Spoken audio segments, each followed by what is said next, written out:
Student, तो पिछले lecture में हम लोग क्या पढ़ा था E1 के बारे में। और E1 में हमने आपको फुल पैकेज दिया था, यानी एक्सप्लेनेशन विथ एग्जाम्पल। एग्जाम्पल से हमने बहुत सारे क्वेश्चन को सॉल्व किया था ताकि आपका कंसेप्ट क्या हो सके, क्लियर हो सके। तो आई होप, मैं आशा कर रहा हूँ कि आपका जो कंसेप्ट होगा वो E1 के क्लियर हो गया होगा। अब नेक्स्ट हम मूव करेंगे। इसे नेक्स्ट पार्ट क्या है, E2 elimination. It is the most important reaction for competitive points. ठीक है, कॉम्पिटिटिव एग्जाम के पॉइंट्स के व्यू से अगर देखोगे तो ये सबसे मोस्ट इंपॉर्टेंट रिएक्शन होगा, क्योंकि जो E1 है वो E1 से बेस्ट E2 एक्सप्लेन करता है। किसका, एलिमिनेशन का, क्योंकि ये वन स्टेप रिएक्शंस होता है। तो जैसे हमने SN1 पढ़ा, SN2 पढ़ा, उसी तरह यहाँ E2 और E1 है। SN1 को हमने कंपेयर किया किससे, E1 से। उसी तरह E2 को कंपेयर करेंगे SN2 से। तो कुछ सिमिलरिटी भी है और कुछ डिसिमिलरिटी भी है इसमें, E2 और SN2 में। तो SN2 में भी अगर देखे थे तो क्या था, वन स्टेप रिएक्शन था। E2 भी वन स्टेप रिएक्शन होता है। SN2 जो था वो इन the presence of strong nucleophile, उसी तरह E2 भी है इन the presence of strong base. ठीक है, उसमें भी ट्रांजिशन स्टेट बन रहा था, इसमें भी ट्रांजिशन स्टेट बनता है। तो दोनों में सिमिलरिटी भी है और कुछ डिसिमिलरिटी भी है। तो इसलिए E2 इंपॉर्टेंट हो जाता है, क्योंकि आप देखोगे किसी भी प्रीवियस ईयर क्वेश्चन उठाओ किसी भी कंपटीशन का, इवन जेई मेंस 220 में जो आया था क्वेश्चन, उसमें भी E2 से बेस्ट क्वेश्चन पूछे गए थे। यानी कि अगर इलिमिनेशन रिएक्शन का क्वेश्चन आ रहा है तो मोस्ट प्रोबेबल ये होता है कि E2 से ही क्वेश्चन बन के आते हैं, E1 से नहीं बन के आते हैं। मे भी आ सकता है बट ज्यादा चांस E2 का होता है। इसलिए आपके लिए ये क्या है, बहुत ही हॉट टॉपिक है। हॉट इन द सेंस यहाँ से क्वेश्चन आना ही आना है। ठीक है, तो हम मूव करेंगे E2 एलिमिनेशन पे। E2 एलिमिनेशन होता क्या है, ठीक है। तो हेडिंग डालो क्या, E2 मतलब elimination, elimination, elimination by molecular. ठीक है, और इसी को हम बोलते हैं शॉर्ट फॉर्म में E2 एलिमिनेशन। ठीक है, अब देखो मैं बताता हूं कि हर बार तुमको यही बताता हूं कि नाम जो है कुछ ना कुछ इंडिकेट करता है। तो यहां पर भी इसका नाम देखो, इलिमिनेशन बाई मॉलिकुलर, यानी कि ये इंडिकेट कर रहा है कि इसका जो रेट होगा वो दो पे, यानी कि दोनों सबस्ट्रेट और बेस दोनों पे डिपेंड करेगा। तो फर्स्ट पॉइंट तो यही हो गया कि इसमें जो रेट होगा इसका, आगे हम देखेंगे रेट होता क्या है, दोनों सबस्ट्रेट और बेस पे डिपेंड करेगा। ये इसीलिए इसको बोलते हैं इलिमिनेशन बाई मॉलिकुलर। एक्चुअली में ये होता क्या है, तो इलिमिनेशन रिएक्शंस का ही एक पार्ट है E2। इसमें होगा क्या कि जो एल्किल हैलाइड्स हैं, यानी एल्किल हैलाइड्स में का रिएक्शन कराते हैं किससे, स्ट्रॉन्ग बेस से, इन द प्रेजेंस ऑफ हीट। यानी हीट भी होगा, स्ट्रॉन्ग बेस भी होगा, और मीडियम क्या होगा, पोलर एप्रोटिक सॉल्वेंट। ठीक है, तो इसको हम लिख लेते हैं। इलिमिनेशन रिएक्शन का डिफिनीशन क्या होगा E2 का, तो लिखो यहाँ पे, elimination reaction, elimination reaction in which hydrogen and halogen, इसी टर्म को बोलते हैं, जहां पे हाइड्रोजन और हैलोजन रिमूव होता है उसी को बोलते हैं डीहाइड्रोहैलोजिनेशन। क्या बोलते हैं, डीहाइड्रोहैलोजिनेशन। डी मतलब डिपार्चर, डिपार्ट करेगा, रिमूव करेगा हाइड्रोजन और हैलोजन। तो कह रहा है कि elimination reaction in which hydrogen and halogen, that is dehydrogenation, occurs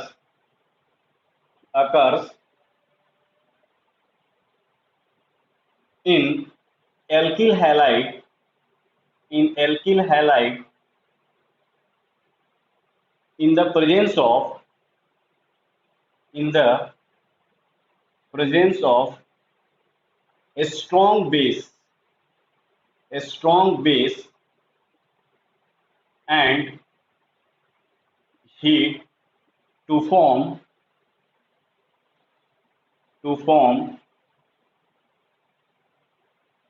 alkene. Elimination reaction in which hydrogen and halogen removed from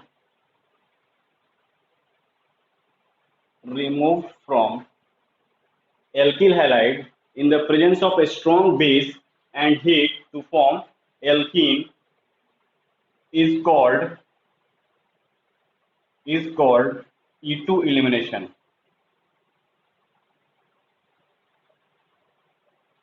तो इस पूरी डिफिनीशन का जो मेन पॉइंट्स क्या है, मेन पॉइंट्स ये है, स्ट्रॉन्ग बेस। ये अगर तुम E1 को याद करोगे तो वहां पे हमने लिखा था वीक बेस एंड हीट, यहाँ पे क्या है, स्ट्रॉन्ग बेस। तो it is the most important points for E2 reaction. यहाँ पे जो बेस होगा हमारा क्या होगा, स्ट्रॉन्ग होगा। ठीक है, अब कौन कौन से बेस होंगे उसको हम आगे देखेंगे। तो इसी को, ये जो लैंग्वेज फॉर्म में लिखा हुआ है, इसी को हम लोग केमिकल स्ट्रक्चर के फॉर्म में यहाँ पे लिखते हैं। तो क्या बोला कि एल्किल हैलाइड्स, ठीक है, तो एल्किल हैलाइड्स का स्ट्रक्चर लिख दो। यानी कि हमने ये ले लिया, ठीक, एक सिंपल एल्किल हैलाइड्स, ये X है। X मतलब क्या, हैलोजन। यहाँ पे ये क्लोरीन भी हो सकता है, ब्रोमीन भी हो सकता है, आयोडीन भी हो सकता है और क्लोरीन भी हो सकता है। ठीक है, इसका रिएक्शन हमने कराया किससे, स्ट्रॉन्ग बेस में, स्ट्रॉन्ग बेस। ठीक है, strong base plus heat, solvent क्या होगा, प्रोटिक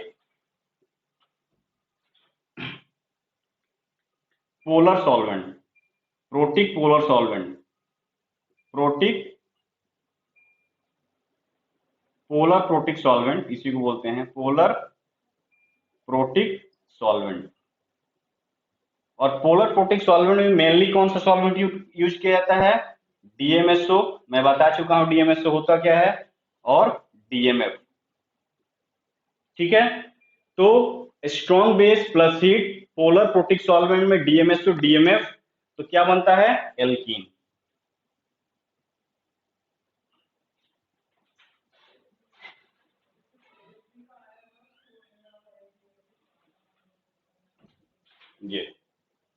ये बनेगा क्या, एल्कीन।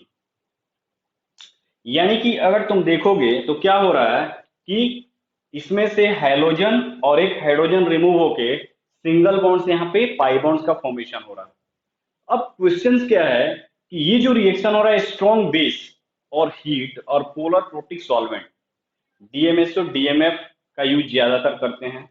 ठीक है, तो ये एल्कीन बना। तो यहाँ पे देखो ये क्या था, सेचुरेटेड कंपाउंड।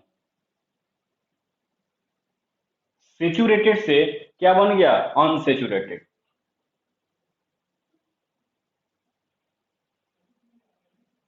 तो सेचुरेटेड से अनसेचुरेटेड बना।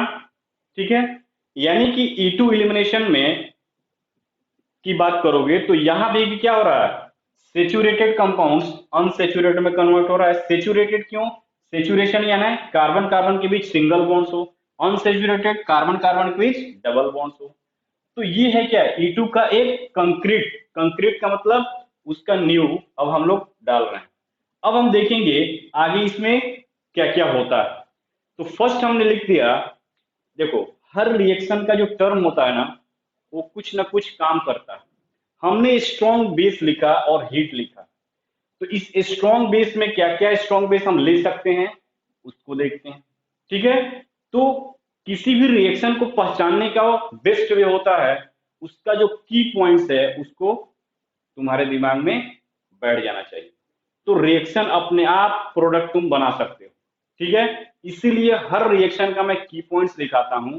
यानी कि ये की पॉइंट्स अगर आपके पास है तो आप क्या कर सकते हैं, इस रिएक्शन का ताला जो बंद है, यानी आपका दिमाग का जो ताला बंद रहता है, उस की से खोल सकते हो। इसीलिए हमने वो लिखवाता हूं की पॉइंट्स। तो देखो यहाँ पे हमने लिख दिया स्ट्रॉन्ग बेस। ठीक है, तो जो रिएक्शन आपको एग्जाम में देगा तो यहाँ पे स्ट्रॉन्ग बेस लिख कर नहीं देगा।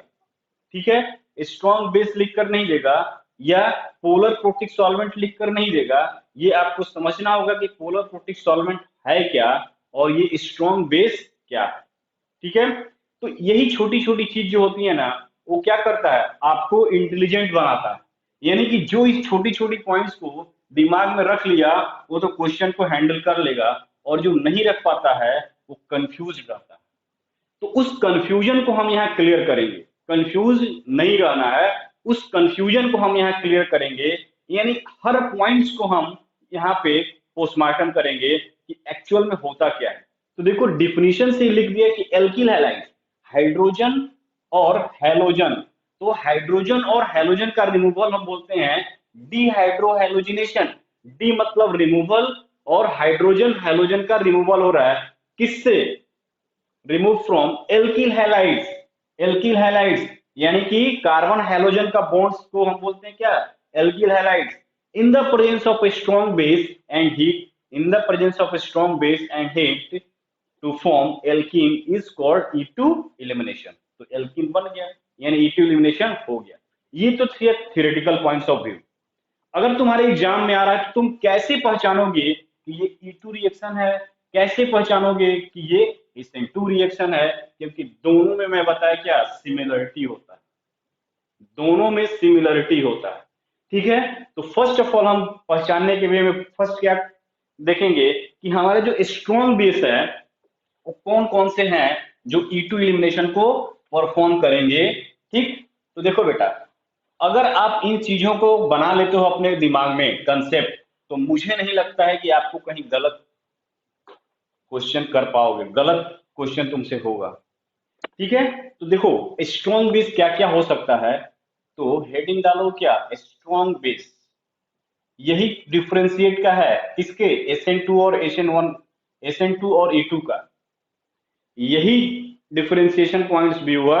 अब देखो स्ट्रॉन्ग बेस में लिखा क्या रहेगा, तुम्हारे एग्जाम में जो लिखा रहेगा वो लिखा रहेगा, देखो ऐसे रहेगा, हम पूरा डिटेल बताते हैं। ये रहता है स्ट्रॉन्ग बेस के फॉर्म में,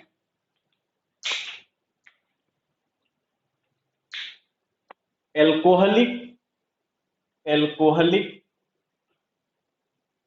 KOH, इसी को लिखा रहेगा एल्कोहलिक NaOH। ठीक है, इसको जो है वो शॉर्ट फॉर्म में ऐसे लिखा रहेगा AlCKOH। उसी तरह ये भी ऐसे लिखा रहेगा AlCNaOH। ठीक है, सोडा एमाइड, सोडा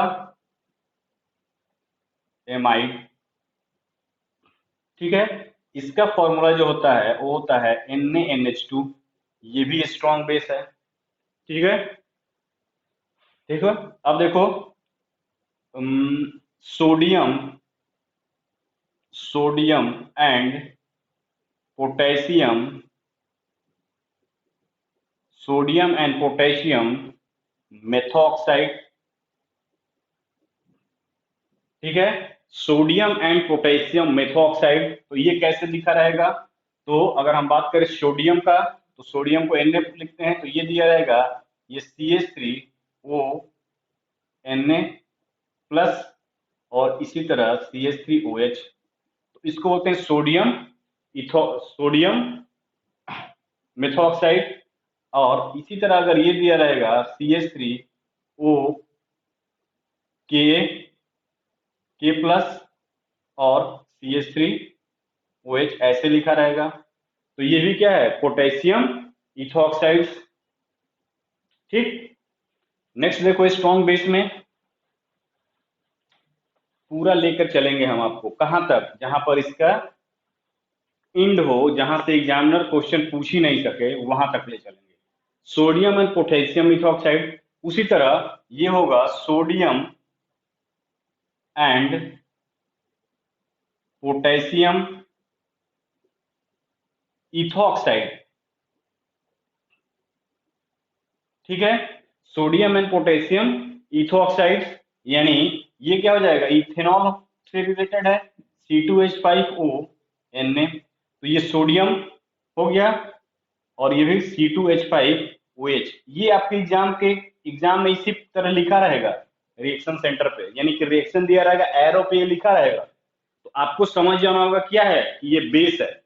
उसी तरह अगर हम बात करें C2H5O के प्लस, यानी कि ये क्या हो जाएगा C2H5OH, ये पोटेशियम इथॉक्साइड्स हो गए, ठीक है।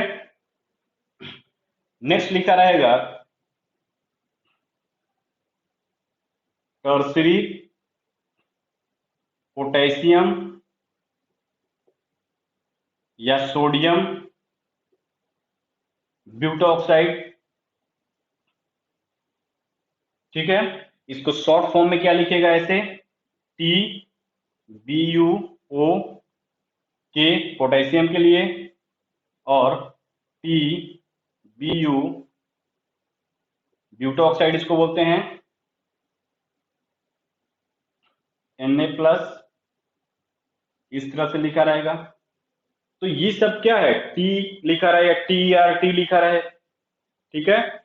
T इसको ऐसे भी लिखता है TERT, tertiary potassium butoxide, tertiary sodium butoxide. इसका फॉर्मूला क्या हो जाएगा, इसका फॉर्मूला हो जाएगा ये CH3,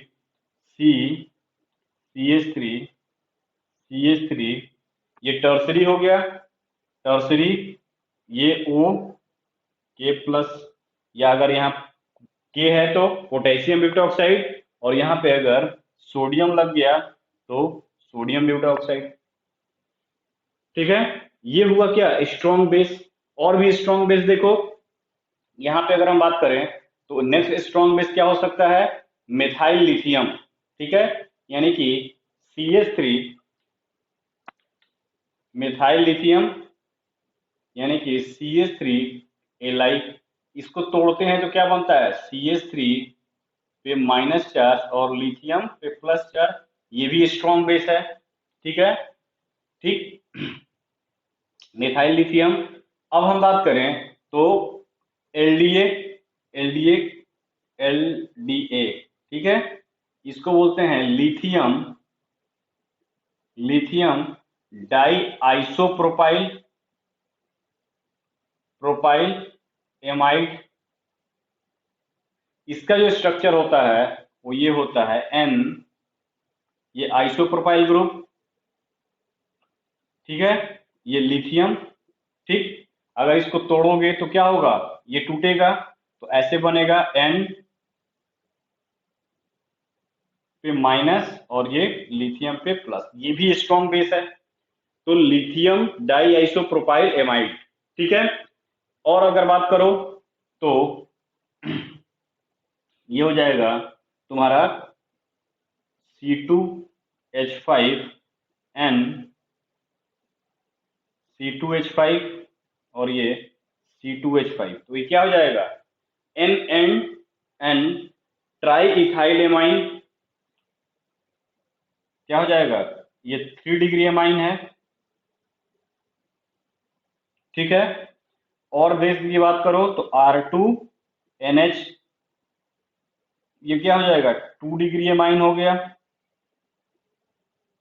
तो ये सब स्ट्रॉन्ग बेस हैं। तो इस तरह से अगर आपके क्वेश्चन पे जैसे लिख दिया, एरो बना के उस पर दे दिया, जैसे कि मान लो ये सबस्ट्रेट दिया है, ठीक है, एल्किल हैलाइड्स, और इस एरो पे, ठीक है, इस एरो पे जो हमने स्ट्रॉन्ग बेस लिखा था, तो अगर इस एरो को इस तरह से कोई भी स्ट्रॉन्ग बेस दिख रहा है, यानी समझ जाना कि वहां पे E2 एलिमिनेशन की बात कर रहा है, E1 नहीं होगा, क्योंकि ये सब क्या है, स्ट्रॉन्ग बेस हैं, और strong base always leads to E2 reaction. जैसे स्ट्रॉन्ग न्यूक्लियोफाइल क्या था, strong nucleophile always leads to क्या, SN2 रिएक्शन।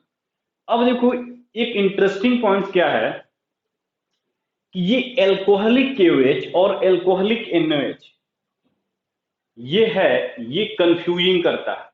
अगर यहीं पे ध्यान देना क्या मैं बोल रहा हूं, मोस्ट इंपॉर्टेंट थिंग्स यही है कि अगर तुम्हारे को ये दिया है, जैसे हम इसको छाप लो पहले, फिर मैं बताता हूं। तो ये सब स्ट्रॉन्ग बेस हैं, ठीक है। अब स्ट्रॉन्ग बेस हैं तो ये स्ट्रॉन्ग बेस है, यानी कि E2 रिएक्शन को फेवर करेंगे। अगर एल्किल हैलाइड का रिएक्शन कराओगे तो E1 को फेवर नहीं करेंगे, और मोस्ट ऑफ द टाइम आपको E2 रिएक्शन ही पूछा जाता है, E1 नहीं पूछा जाता है, ये ध्यान रखना। अब देखो, अब हम देखेंगे ये एल्कोहलिक KOH का और एल्कोहलिक NOH का कुछ क्या है, ज्यादा ही नाटक है। क्या नाटक है? तो ये अगर थोड़ा चेंज कर दिए तो पूरा रिएक्शन चेंज हो जाता है। देखो कैसे, सपोज करो तुमको रिएक्शन दिया है, ठीक है, जैसे ये CH2Cl दिया है, ठीक है। अगर ये दिया है और रिएक्शन में ऐसे लिख रहा है क्या, AlC एल्कोहलिक KOH या एल्कोहलिक NaOH, ठीक है। और यदि इसी रिएक्शन सबस्ट्रेट पे ये लिख रहा है एक्वस KOH, यानी इसको शॉर्ट फॉर्म में AQ लिखता है, या एक्वस NaOH, ध्यान देना बात को। इस थोड़े से डिफरेंस में, माइनर डिफरेंस में मेजर चेंजेस होने वाला है। और ये एल्किल हैलाइड्स दे दिया है, तो यदि एल्कोहलिक KOH दिया है, ध्यान देना, ये अगर एल्कोहलिक KOH लिख कर दिया है, ठीक, अगर एल्कोहलिक KOH दिया है तो इस केस में ये जो है एक्ट एज ए बेस, ठीक है, एक्ट एज ए बेस की तरह काम करेगा बेटा, ये ध्यान देना। अगर एल्कोहलिक KOH और एल्कोहलिक NOH लिख दिया, एक्ट एज ए बेस, ठीक है। और यदि एक्वस KOH लिख दिया तो ये एक्ट एज न्यूक्लियोफाइल। ऐसा क्यों होगा कि यदि एल्कोहलिक लिख दिया तो एक्ट एज ए बेस, और एक्वस लिख दिया तो एक्ट एज ए न्यूक्लियोफाइल। ऐसा क्यों होगा, तो इसको हम समझेंगे, ठीक है, समझेंगे। अगर ये बेस की तरह काम करेगा तो ये क्या होगा, एलिमिनेशन रिएक्शन, और यदि ये न्यूक्लियोफाइल की तरह काम करेगा तो सब्स्टिट्यूशन रिएक्शन। यही तो मेजर डिफरेंसेस हैं। एल्कोहलिक KOH लिख दिया, बाकी तो बेस ठीक है, उसमें कोई दिक्कत नहीं है, बट यदि एल्कोहलिक KOH और एल्कोहलिक NOH लिख दिया तो यहाँ पे जो हमारा जो प्रोडक्ट बनेगा वो क्या बनेगा, HCH2, ये बन गया हमारा एल्कीन, और ये क्या है, E2 प्रोडक्ट। और यदि एक्वस KOH एक्वस NaOH लिख दिया तो ये बन जाएगा हमारा RCH2CH2OH, ये क्या है, एल्कोहल, और एल्कोहल है तो क्या बनेगा, ये क्या हो गया, SN2 रिएक्शन हो गया, सब्स्टिट्यूशन रिएक्शन हो गया। SN1 क्यों नहीं, क्योंकि ये स्ट्रॉन्ग न्यूक्लियोफाइल है। तो ये मेजर डिफरेंस हुआ कि नहीं, पूरा का पूरा केमिस्ट्री चेंज हो गया, एक केवल एल्कोहलिक KOH से और एल्कोहलिक NaOH से एक्वस KOH से। अब देखो ये होता कैसे है, क्या डिफरेंसेज आ जाता है। अगर एल्कोहलिक KOH लिखा है, ठीक है, ठीक है, अगर एल्कोहलिक KOH लिखा है AlCKOH, ठीक है, एल्कोहलिक KOH का मतलब होता क्या है कि एल्कोहल यानी मोस्ट कॉमन इथेनॉल हम लेते हैं, क्योंकि मिथेनॉल क्या होता है, टॉक्सिक होता है, इथेनॉल, ठीक है। अब इथेनॉल यानी कि अगर हम बात करें एल्कोहलिक KOH का मतलब, तो यहाँ C2H5OH भी होगा प्लस KOH भी होगा, ठीक है।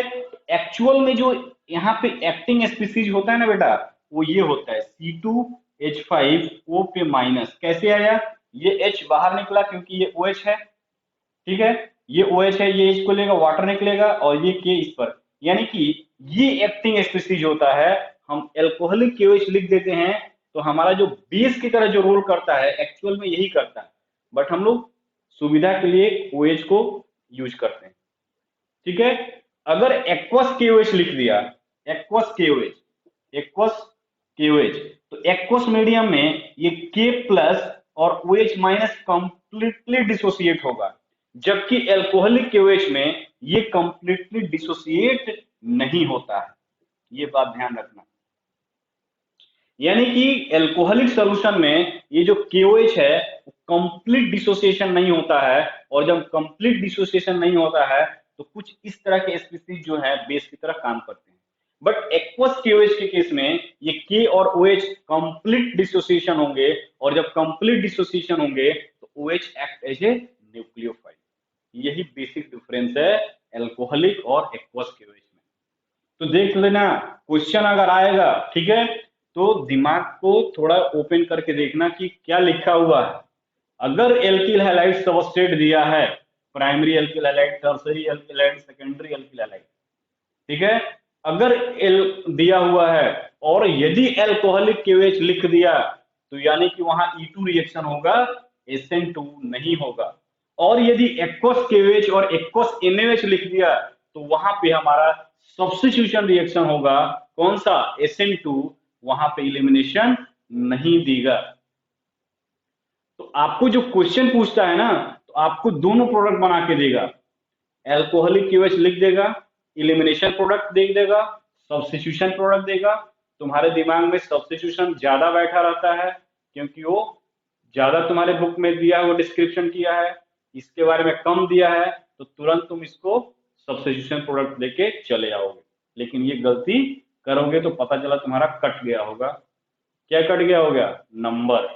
ठीक है, तो ये सब चीजें हैं। ये बेसिक डिफरेंस अगर तुम क्लियर कर लिए तो कोई तुमको रोक नहीं सकता है किसी भी कंपटीशन को निकालने के लिए।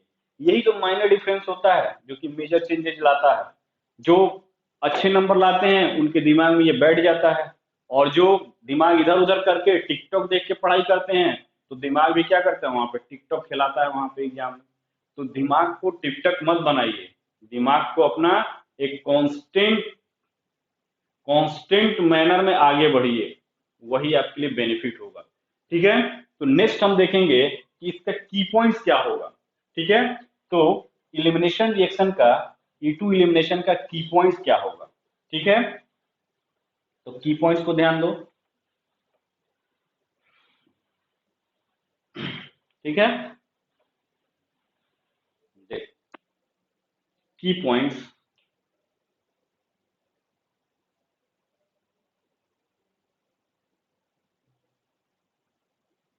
ठीक है, तो फर्स्ट की पॉइंट्स क्या होगा,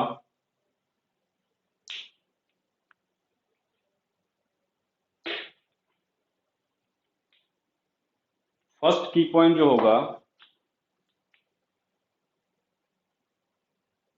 E2 रिएक्शन, ऐसे लिखो, it is a one step one one step process,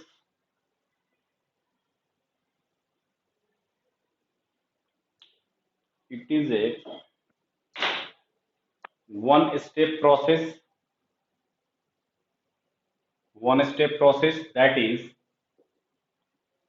concerted reaction.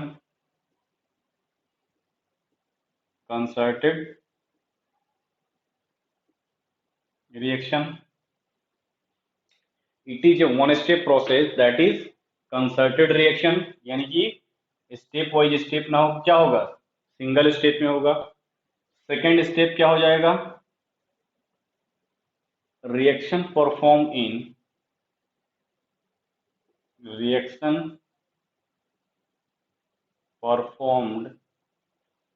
In polar protic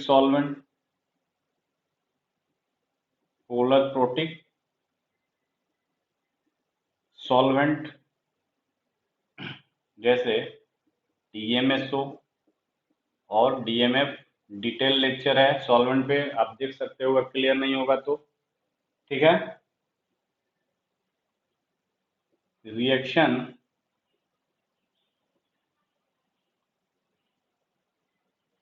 carried out in the presence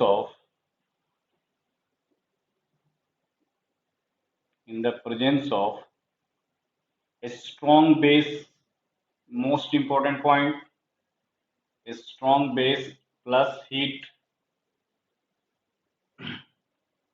fourth point,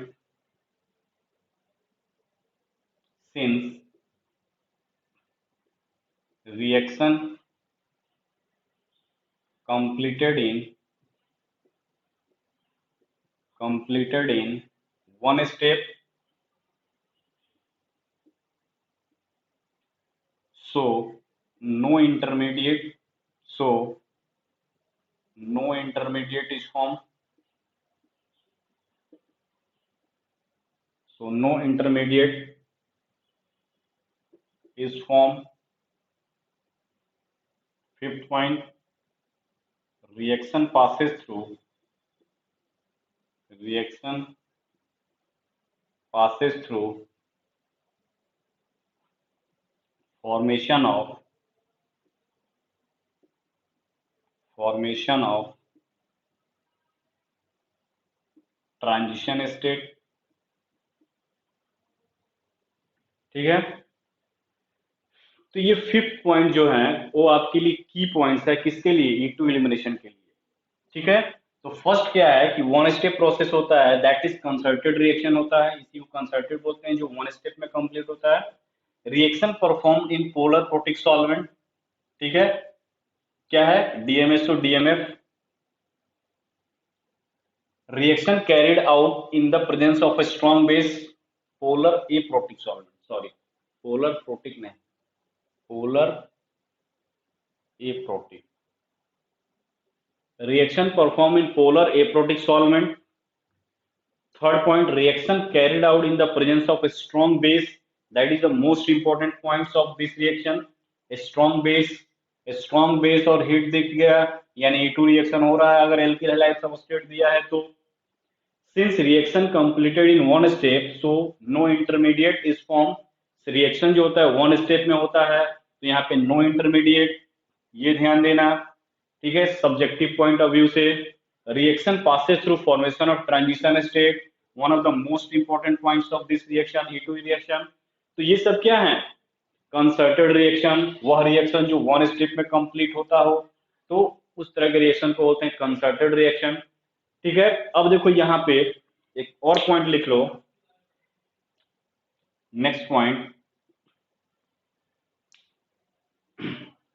there is no rearranged product, there is no rearranged product obtained, there is no rearranged product obtained in E2 reaction. जब carbocation बनेगा नहीं, rearrangement होगा नहीं, तो केवल single product बनेगा। यहाँ पे क्या है, रीअरेंज प्रोडक्ट नहीं बनेंगे। तो ये क्या है, 6 पॉइंट है जो आपके दिमाग में फिट हो जाना चाहिए। नेक्स्ट हम देखेंगे मैकेनिज्म ऑफ दिस रिएक्शन, यानी कि इसका क्या क्या मैकेनिज्म होगा और कैसे कैसे ये रिएक्शन परफॉर्म होगा। तो इसको ध्यान से लिख लो, छाप लो कॉपी पे। ठीक, उतार लिए, तो नेक्स्ट चलते हैं मैकेनिज्म की तरफ। तो वहां पे हमने एक कॉमन एग्जांपल लिया था, अब हम एक एग्जांपल लेकर, एक स्पेसिफिक हैलोजन लेकर देखेंगे और उसका मैकेनिज्म को हम समझने की कोशिश करेंगे कि एक्चुअल में होता क्या है। ठीक है, ओके, तो देखो अगर हम इस रिएक्शन की बात करें,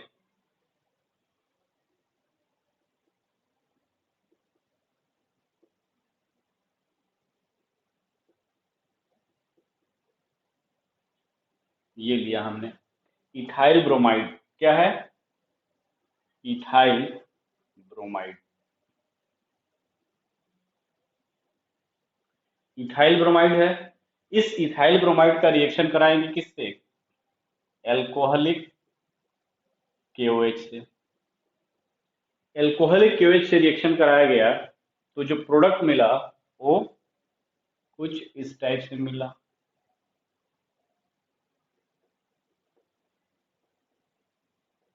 अल्कीन। ठीक है, एल्कोहलिक KOH का रिएक्शन इससे किया गया इथाइल ब्रोमाइड से, तो ये हमारा क्या बोला, इथीन। तो ये रिएक्शन को देखने से ही तुमको पता चल जाना था, एल्कोहलिक KOH यानी कि बेस की तरह काम करेगा, और बेस का काम क्या है, प्रोटॉन को एक्सट्रैक्ट करना, और जब प्रोटॉन एब्स्ट्रैक्ट करेगा यानी कि डिहाइड्रोहाइलोजिनेशन होगा तो एल्कीन बनेगा। यही एक्वस केओएच देता तो हमारा एल्कोहल बनता। तो डिफरेंस यही है। यदि एल्कोहलिक केओएच है तो ऐसे भी, तुम अगर याद नहीं हो रहा है तो ऐसे भी एल्कोहलिक केओएच है तो एल्कोहल नहीं बनेगा, ये ध्यान में रखना। यानी कि एल्कोहलिक केओएच दिया है और एल्किल हैलाइड दिया है, यानी कि एल्कोहल प्रोडक्ट में नहीं बनेगा, एल्कीन बनेगा, और एल्कीन एलिमिनेशन में बनता है यानी E2 एलिमिनेशन होगा। तो तुम बैक से भी तुम आंसर पे आ सकते हो या तुम ऐसे भी जा सकते हो। ठीक है, तो अब देखो एल्कोहलिक केओएच दिया है, अब इसका मैकेनिज्म पे हम आते हैं जो कि इंपॉर्टेंट है मेरे लिए। मैकेनिज्म, ठीक है, मैकेनिज्म की अगर बात करोगे तो देखो क्या होता है। फर्स्ट स्टेप, यानी यहाँ तो स्टेप होगा नहीं, कंसर्टेड रिएक्शन होता है, यानी कि 1 by 1 होते जाएगा और साइमल्टेनियसली प्रोडक्ट हमें मिल जाएगा। तो देखो होता क्या है एक्चुअल में, ये कार्बन है, ये कार्बन है, यहाँ से Br अटैच्ड है, ये हाइड्रोजन, हाइड्रोजन, ठीक है, ये हाइड्रोजन, ये हाइड्रोजन और ये हाइड्रोजन। अब हमारा जो एल्कोहलिक केओएच है यानी कि OH क्या है, बेस है।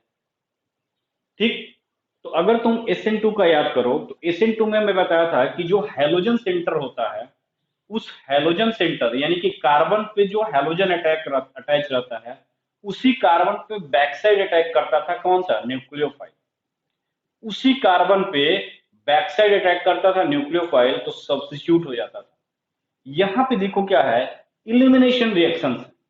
इलिमिनेशन रिएक्शंस है तो इलिमिनेशन रिएक्शन में डबल बॉन्ड्स बनेगा, और डबल बॉन्ड्स बनने के लिए यानी कि दो कार्बन सेंटर होना चाहिए, यानी कि दो कार्बन के बीच ही डबल बॉन्ड बनेगा।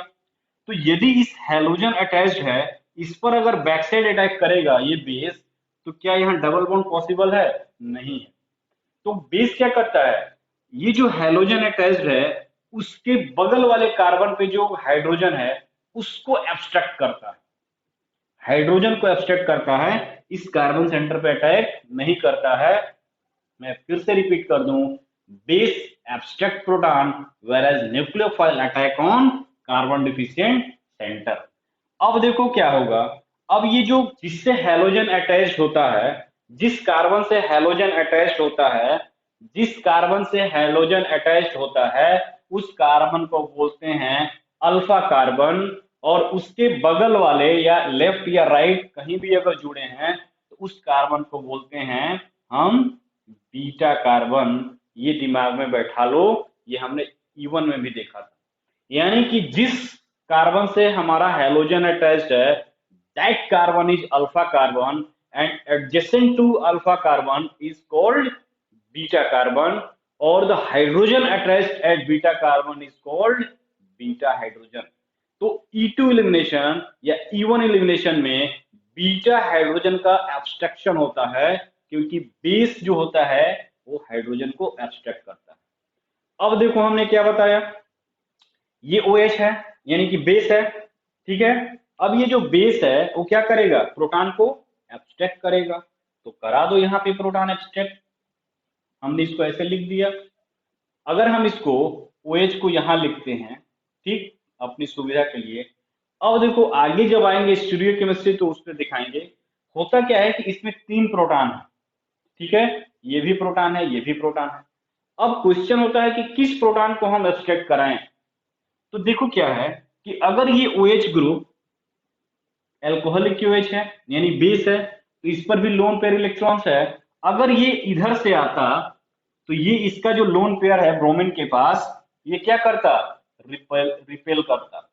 अगर हमारा बेस कुछ इस प्रोटॉन को लेना चाहता है तो क्या करेगा, इनमें इंटर रिपल्सन होगा, इसमें और इसमें। तो जो इससे फार्देस्ट अवे प्रोटॉन होता है, जो इससे दूर एंटी पोजीशन पे प्रोटॉन होता है, उसको एब्स्ट्रैक्ट करना बेस को इजी होता है, ताकि इसमें इंटर रिपल्सन कम हो सके, समझे। यानी कि ये जो बेस है इस प्रोटॉन को भी ले सकता था, इसको भी ले सकता है और इसको भी ले सकता है। अब क्वेश्चन है कि अगर ये इसको लेने चाहेगा, यानी कि यहाँ आएगा, वो ऐसे यहाँ आएगा, तो यहाँ आएगा तो इसके इलेक्ट्रॉन में और इस न्यूक्लियोफाइल का इलेक्ट्रॉन है, दोनों में रिपल्सन होगा, और जब दोनों में रिपल्सन होगा तो क्या होगा, रिपल्सन यानी अनस्टेबल, यानी इधर से अप्रोच नहीं करेगा। तो क्या करेगा, जो इसके एंटी पोजीशन पे है, यानी OH जो है उस इस प्रोटॉन को, ठीक है, इस प्रोटॉन को क्या करेगा, अपने साइड खींचेगा। ठीक है, इस प्रोटॉन को अपने साइड खींचेगा, यानी कि इसको ऐसे निकालेगा। ठीक है, अब जब इसको ऐसे निकालेगा तो क्या करेगा, ये जो कार्बन हाइड्रोजन का इलेक्ट्रॉन है वो क्या करेगा, ये H निकाल लिया इसको, तो ये जो इलेक्ट्रॉन है वो क्या करेगा, इधर शिफ्ट होना चाहेगा। और जब ये इधर शिफ्ट होना चाहेगा तो क्या करेगा, ये बॉन्ड डिपार्ट होगा। अब ये जो इलेक्ट्रॉन आया कहेगा कार्बन से भाई तुम ले लो, तो कार्बन कहेगा हाँ हम ले सकते हैं, कब, जब ये हमारा बाहर निकल जाए, तो ये लिविंग ग्रुप है, ये बाहर निकल जाएगा। तो देखो क्या होगा, ट्रांजिशन स्टेट जो बनेगा उसमें होगा क्या, तो ये है H H C। अब देखो क्या होगा, ये जो OH अटैच था, किससे, H अटैच था, यानी कि कार्बन, अब OH अटैक किया है बेस किस पे, इस हाइड्रोजन पे, तो क्या बनेगा, इनके बीच बॉन्ड का फॉर्मेशन होगा, इनके बीच बॉन्ड का फॉर्मेशन होगा, और इनके बीच बॉन्ड का फॉर्मेशन होगा। ठीक, इसको भी पूरा बना लेते हैं।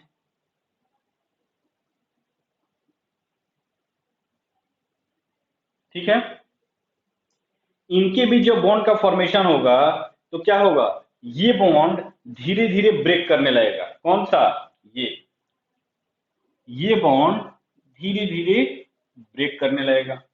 जैसे जैसे इसके बीच बॉन्ड बनेगा, ये बॉन्ड ब्रेक करेगा, वैसे वैसे इसके इलेक्ट्रॉन क्या हो जाएंगे, फ्री होने लगेंगे। अब जब इलेक्ट्रॉन फ्री होने जाएंगे तो ये कार्बन कहेगा भाई मेरा इलेक्ट्रॉन तुम अपने पास रख लो, तो ये कार्बन कहेगा हम तभी रखेंगे जब ये ग्रुप बाहर निकल जाए। ठीक, तो क्या करेगा, ये इलेक्ट्रॉन जो है इसके साथ पाई बॉन्ड बनाएगा, और जैसे ये पाई बॉन्ड का फॉर्मेशन करेगा, पाई बॉन्ड बनाएगा, ठीक, ये देखो, ये जैसे जैसे इसके बीच पाई बॉन्ड का फॉर्मेशन होने लगेगा, वैसे ही ये जो CBr का जो बॉन्ड बना था वो क्या बनेगा, डिपार्ट होने लगेगा। ये तो ये कुछ इस टाइप से हमारा ट्रांजिशन स्टेट बना। ठीक, अब देखो यहाँ पे इस ट्रांजिशन स्टेट में देख रहे हो कि फर्स्ट क्या कर रहा है, OH जो है बेस, वो प्रोटॉन को एक्सट्रैक्ट कर रहा है। जब प्रोटॉन को एक्सट्रैक्ट कर रहा है तो कार्बन हाइड्रोजन बॉन्ड ब्रेक कर रहा है, किस कार्बन के, बीटा कार्बन का हाइड्रोजन ब्रेक कर रहा है। ये जो इलेक्ट्रॉन रिलीज हो रहा है ये कह रहा है कि भाई तुम मेरा इलेक्ट्रॉन ले लो, ये कह रहा है तभी लेंगे जब ये बाहर निकलेगा, तो ये बेस्ट लिविंग ग्रुप है, इसको इलेक्ट्रॉन लेके ये तुरंत बाहर निकल जाता है। जब बाहर निकल जाएगा तो ये जो रिएक्शन का होगा क्या बन जाएगा, फास्ट स्टेप होगा, तो ये बन जाएगा हमारा C, ये H, ये H, ये H और ये H, ये प्रोटॉन। अब देखो क्या है, ये जो ट्रांजिशन स्टेट है, तो ट्रांजिशन स्टेट का यानी कि ये जो हमारा सबस्टेट है वो क्या है, sp3 हाइब्रिडाइज। ये भी जो है वो भी क्या है, sp3 हाइब्रिडाइज। बट ये ट्रांजिशन स्टेट का जो कार्बन है वो क्या है, sp2, दोनों। तो ये हमारा क्या बन गया, ट्रांजिशन स्टेट, ट्रांजिशन स्टेट। तो ये हमारा हो गया ट्रांजिशन स्टेट। और देखो ये जो रिएक्शंस होती है ना वो स्लो होता है। क्यों स्लो होता है, क्योंकि यहाँ पे जो रिएक्शन को इनिशिएट करता है वो बेस करता है, और तुम अगर E2 की E1 की बात करोगे तो वहां पे सेल्फ आयोनाइजेशन हो रहा था, फॉर्मेशन ऑफ कार्बोकेटाइन। तो फर्स्ट स्टेप वहां पे कार्बोकेटाइन का फॉर्मेशन हो रहा था। ठीक है, सेकेंड स्टेप में बेस का एब्स्ट्रक्शन कर रहा था बीटा प्रोटॉन को। इस केस में देखो जो हमारा बेस है अगर वो स्ट्रॉन्ग नहीं होगा तो इस बीटा प्रोटॉन को एब्स्ट्रैक्ट करेगा नहीं, और जब बीटा प्रोटॉन को एब्स्ट्रैक्ट करेगा नहीं तो रिएक्शन स्टार्ट होगा ही नहीं। जैसे तुम्हारे पास बहुत महंगी 4 व्हीलर हो या 2 व्हीलर हो और पता चला उसमें पेट्रोल ही नहीं है तो किस काम का, बेकार। तो यही हाल यहाँ भी है। अगर हमारा बेस स्ट्रॉन्ग नहीं होता, यदि बेस स्ट्रॉन्ग नहीं होता तो इस प्रोटॉन को एब्स्ट्रैक्ट नहीं करता, क्योंकि बेस का ही रोल में इनिशियल स्टेज में है।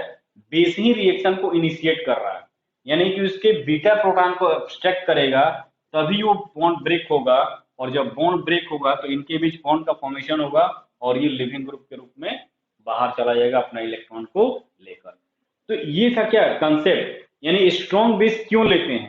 तो स्ट्रॉन्ग बेस इसीलिए लेते हैं क्योंकि strong base first attack on beta proton and abstract the beta proton and the electron, ये बॉन्डिंग इलेक्ट्रॉन था कार्बन का, कार्बन हाइड्रोजन का, ये बॉन्डिंग इलेक्ट्रॉन इसमें माइग्रेट करेगा, ये लिविंग ग्रुप को बाहर करेगा, तो यहाँ पे ट्रांजिशन स्टेट बनेगा।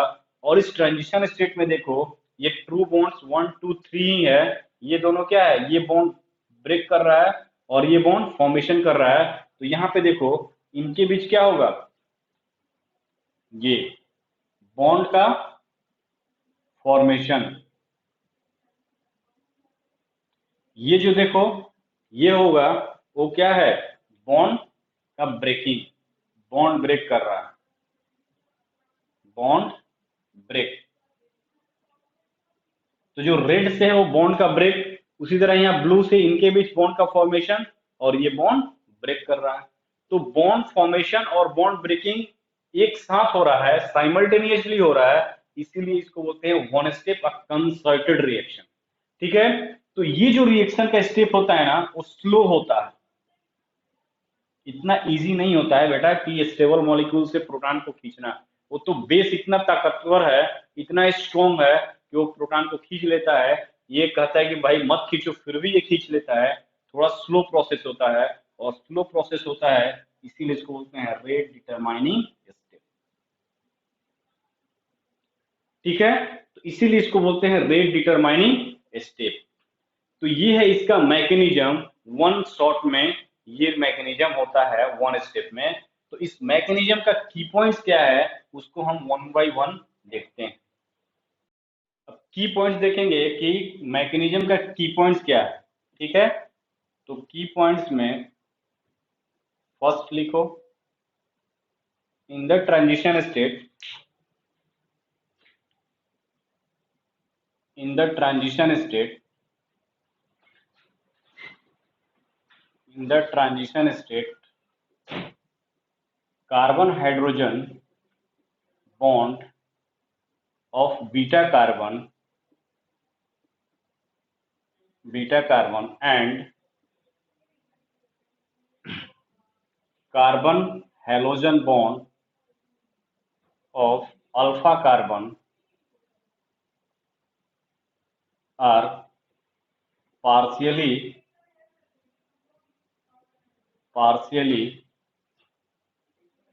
break and a new bond and a new pi-like bond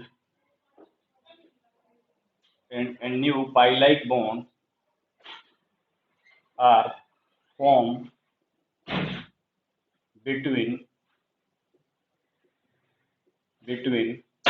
alpha and beta carbon। First point हो गया। सेकेंड पॉइंट क्या हो जाएगा, second point abstraction of proton by base and removing of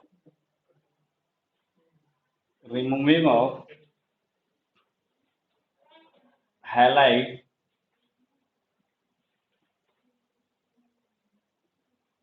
are simultaneous,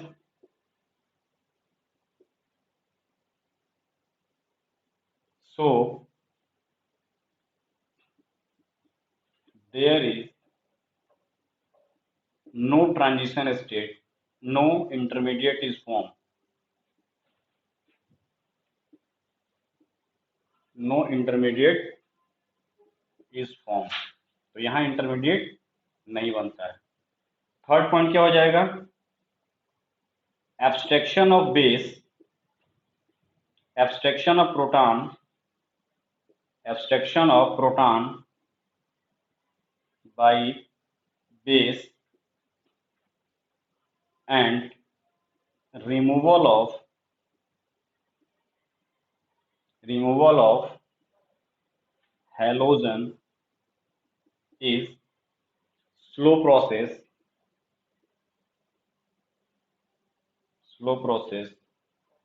therefore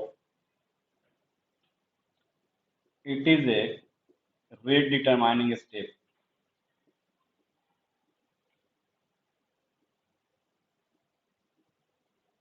यही क्या होता है? Rate determining step होता है। नेक्स्ट देखो,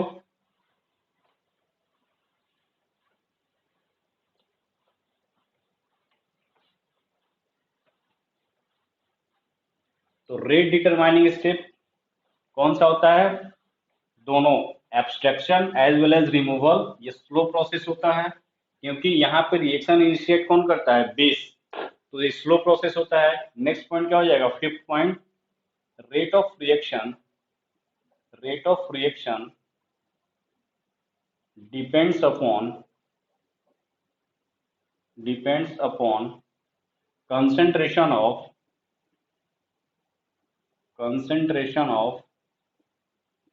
both substrate as well as base। यानी कि जो रेट है, अगर हम बात करेंगे तो रेट जो होगा वो डायरेक्टली प्रोपोर्शनल होगा किसके? हमारे सबस्ट्रेट जो लिए हो, यानी एल्किल हैलाइड्स सबस्ट्रेट हो गया, और न्यूक्लियो और ये बेस।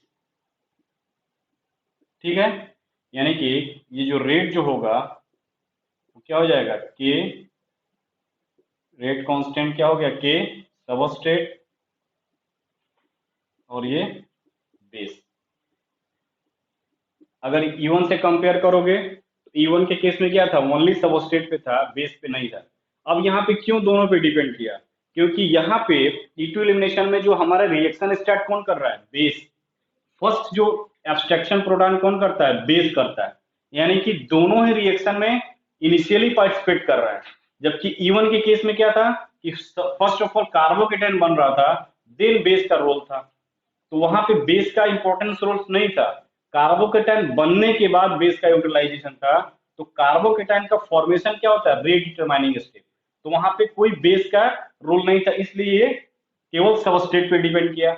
यहाँ पे क्या है? बेस स्टार्ट कर रहा है रिएक्शन को, यानी कि बेस क्या, फर्स्ट प्रोटॉन को एक्सट्रैक्ट कर रहा है। तो फर्स्टली प्रोटॉन को एक्सट्रैक्ट कर रहा है, यानी कि इनिशियल ये यूटिलाइज हो रहा है। इसीलिए रेट दोनों पे डिपेंड करता है, सबस्ट्रेट की concentration as well as base के कंसंट्रेशन। और ये एक्सपेरिमेंटली प्रूव भी किया गया है। कैसे? तो ये देखो,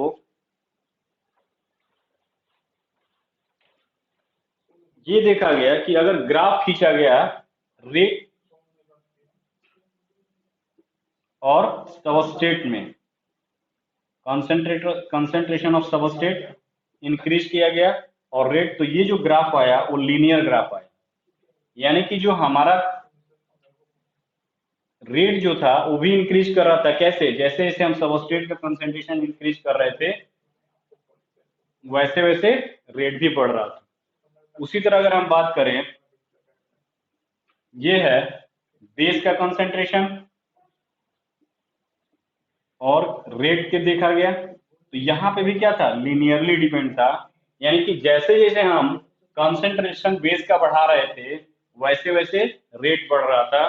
तो ये एक्सपेरिमेंटली प्रूफ हुआ कि जो रेट डिपेंड करता है वो डिपेंड करता है concentration of substrate as well as concentration of base. यानी कि दोनों के कंसंट्रेशन पे ये डिपेंड करेगा, ना कि किसी एक के कंसंट्रेशन पे। तो ये था क्या E2 के रिस्पेक्ट में हमारा क्या E2 रिएक्शन होगा कब, और E2 रिएक्शन का मैकेनिज्म क्या होगा। ठीक है, यानी E2 रिएक्शन के लिए की पॉइंट जो है वो स्ट्रॉन्ग बेस और हीट होना चाहिए। स्ट्रॉन्ग बेस का मैंने आपको पूरा डिटेल दिया है, उसको अच्छे से याद करिए। और अच्छे से याद करिए, इन द सेंस अपने दिमाग में परमानेंट मेमोरी में इसको मेमोराइज करिए, ठीक है। और परमानेंट मेमोरी में जाएगा तो जब एग्जाम में जाएंगे तो आपको वो चीजें याद रहेगा, ठीक है। बहुत ही सिंपल चीजें हैं। और आप क्या है, आप इनिशियल फर्स्ट स्टेज में पढ़ रहे हो, तो फर्स्ट स्टेज में ऐसे पढ़ना चाहिए ताकि हमको कंफ्यूजन ना हो। पता चला पीछे आगे रोड बनाते जा रहे हैं और पीछे से इतना गड्ढा खोद रहे हैं कि हम ही जाके उसमें गिर जाए, तो पढ़ने से फायदा ही क्या रह गया। मेरी बातों को समझिए। अगर आप पीछे का भूलते जा रहे हो और आगे बढ़ते जा रहे हो तो क्या होगा, जब पीछे आओगे तो तुम ही गिरोगे उसमें। तो पढ़िए तो कंप्लीट, या नहीं पढ़िए तो मत पढ़िए। किसी भी फील्ड में अगर रहना है, compete करना है, तो वहां स्ट्रांगली आपको डट के रहना पड़ेगा। स्ट्रांगली इन द सेंस, अगर पढ़ाई कर रहे हो तो पढ़ाई पे ध्यान दो, कंपटीशन निकालो। स्टेट बोर्ड तो ऐसे ही हो जाता है यार, स्टेट बोर्ड से कोई मैटर नहीं है, वो तो निकल ही जाएगा। अगर तुम्हारी तैयारी अच्छी होगी तो स्टेट बोर्ड तो ऐसे ही निकल जाएगा, ठीक है। उसको निकालो जो तुम्हारे को क्या करेगा, एक हाईएस्ट पोजीशन पे लेके जाएगा, उसको निकालो, उसमें मजा है ना। स्टेट बोर्ड तो सब पास होते हैं, ठीक है। तो स्टेट बोर्ड पे ज्यादा फोकस नहीं होना है। अभी तुम्हारे पास टाइम क्या है, तुम्हारे लिए टाइम है किस पे, तुम्हारे कंपटीशन के पॉइंट्स है। तो जितने भी ऑब्जेक्टिव क्वेश्चन इससे रिलेटेड मिल रहा है, जिस टॉपिक को पढ़ाया जा रहा है, जितने भी कहीं से भी तुमको छोटा या बड़ा, या तुमको लग रहा है कि हम नहीं कर पा रहे हैं, उस तरह से क्वेश्चन को अप्रोच करो। और अप्रोच करोगे, क्वेश्चन करोगे, तुम्हारा कंसेप्ट क्लियर होगा। और जब कंसेप्ट क्लियर होगा तो कंपटीशन में आपका एग्जाम में कोई दिक्कत नहीं होगा। तो इस लेक्चर को हम यहीं पे क्लोज करेंगे, ठीक है। तो नेक्स्ट लेक्चर में और हम देखेंगे इसके बारे में कि क्या क्या इसमें चीजें होती हैं। ओके गाइस, तो बाय।